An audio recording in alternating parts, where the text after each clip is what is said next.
Innal hamdalillah nahmaduhu wa nasta'inuhu wa nastaghfiruh wa na'udzu billahi min syururi anfusina wa min sayyiati a'malina may yahdihillahu fala mudhillalah wa may yudlil fala hadiyalah. Asyhadu an la ilaha illallah wahdahu la syarikalah wa asyhadu anna Muhammadan abduhu wa rasuluh. Allahumma sholli ala nabiyyina Muhammadin wa ala alihi wa man tabi'ahum bi ihsan ila yaumiddin. Ya ayyuhalladzina amanu taqullaha haqqa tuqatih wa la tamutunna illa wa antum muslimun.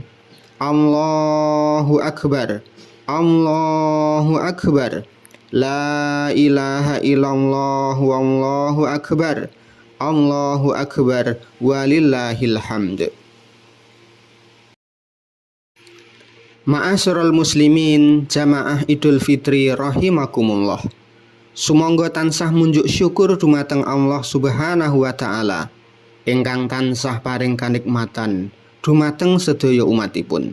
Satemah wonten enjang punika kula lan panjenengan saged nindakaken ibadah salat Idul Fitri kanthi manggih rahayu widada nir ing sambikala.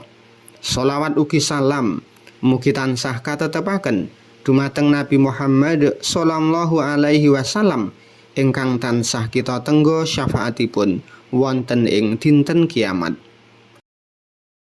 Ma'asyiral muslimin jamaah Idul Fitri rahimakumullah. Wonten mimbar khutbah Idul Fitri enjang punika khatib wasiat sumangga tansah njagi takwa dumateng Allah kanthi nindakaken sedaya dawuhipun lan nebihi sedaya awisanipun. Mugi kanthi takwa Allah tansah paring kamulyan panggesangan fid dunya wal akhirah amin. Ma'asyiral muslimin rahimakumullah. Takbir, tahmid lan tahlil sampun kumandang wonten sedaya papan ing enjang punika. Pertanda kula lan panjenengan sampun pinanggih dinten agung riyaya Idul Fitri. Ngendika Allah Subhanahu wa taala, walitukmilul iddata walitukabbirullaha ala ma hadakum wa la'allakum tashkurun. Lan supaya sira padha nyampurnakake wilangan dina poso mau lan padha ngegungna asmane Allah dene panjenengane wis paring pituduh marang sira kabeh lan supaya sira padha syukur. Al-Qur'an surat Al-Baqarah ayat 180 gangsal. Ma'asyiral muslimin rahimakumullah.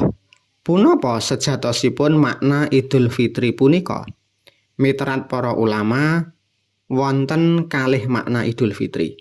Sepisan Idul Fitri punika maknanipun ya'udzu ilal iftar.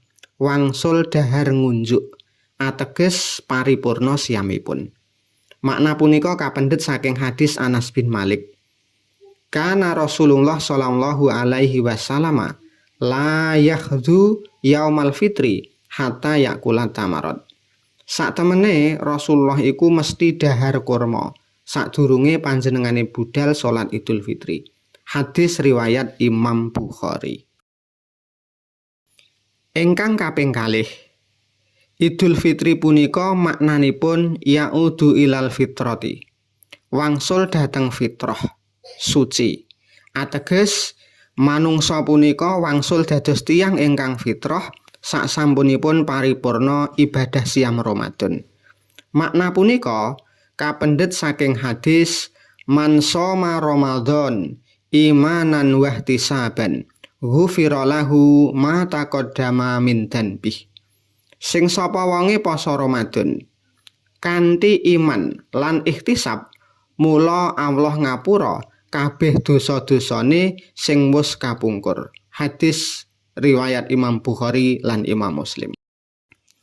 Tiyang mukmin ingkang paripurna nindakaken siam Ramadan badhe dipun ngapura kaluputanipun sahingga wangsul wonten kahanan suci utawi fitrah. Kados nalika dipun lairaken ibunipun. Ngendika Rasulullah sallallahu alaihi wasallam, kullu mauludin yuladu alal fitrah fa abawahu yuhawidanihi au yunasiranihi au yumajjisanihi. Saben anak kang lair iku dilairke ana ing kahanan fitrah. Banjur bapak ibune kang andadekake dheweke iku Yahudi utawa Nasrani utawa Majusi. Hadis riwayat Imam Bukhari lan Imam Muslim. Ma'asyiral muslimin rahimakumullah. Idul Fitri punika dinten ingkang agung. Amargi kula lan panjenengan wangsul wonten kahanan fitrah. Supados sifat fitrah punika saged lestantun, kula lan panjenengan wajib njagi sedaya amaliyah ingkang sampun katindakaken ing wulan Ramadan. Mila punapa kemawon ingkang kedah kula lan panjenengan tindakaken sakpungkuripun wulan Ramadan. Ingkang sepisan njagi ibadah kanthi istiqomah. Sedaya ibadah ingkang sampun dipun lampahi ing Ramadan kados dene salat berjamaah, tadarus Al-Qur'an, sedekah, zakat lan sanesipun kedah dipun lajengaken ing dinten-dinten sakbibaripun Ramadan. Amargi salah setunggal tandha fitrah punika menawi kula lan panjenengan remen dhateng kesaenan utawi yamilu ilal khair. Sedaya dawuh agami kedahipun dipun tampi kanthi raos remen lan dipun tindakaken kanthi sami'na wa ata'na. Ngendika Allah Subhanahu wa taala, Innal ladzina qalu rabbunallah tsumastaqamu tatanazzalu alaihimul malaikatu alla takhafu wa la tahzanu wa absiru bil jannati allati kuntum tu'adun. Saktemene wong-wong kang padha ngucap pangeran kula punika Allah, banjur dheweke padha istiqomah. Mula para malaikat tumurun tembunge, sira aja padha kuwatir lan aja padha susah, kudune malah padha bungah amarga swarga kang wis digadhangake marang sira kabeh. Al-Qur'an surat Fusilat ayat kaping 3. Angka kalih ndandosi pasrampungan lan pasdherekan.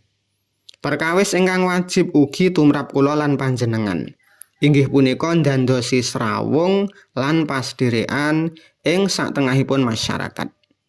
Sedaya lampah kesaenan ingkang katindakaken ing Ramadan kados dene remen silaturahmi, remen sedekah, meperbadan saking gosip, ghibah lan memengsan kedah dipun lajengaken sakbibaripun Ramadan. Ramadan sampun paring piwucal kados pundi nikmat lan bahagyanipun gesang guyub rukun. Mila perkawis punika kedah dipun lestantunaken kepara dipun tingkataken. Ngendika Allah Subhanahu wa taala, Innamal mu'minuna ikhwatun fa aslihu baina akhawaikum wattaqullaha la'allakum turhamun.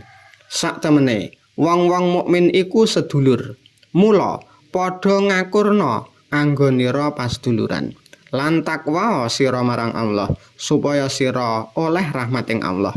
Al-Qur'an surat Al-Hujurat ayat kaping 11. Ma'asyiral muslimin jamaah Idul Fitri rahimakumullah. Mekaten khutbah Idul Fitri enjang punika.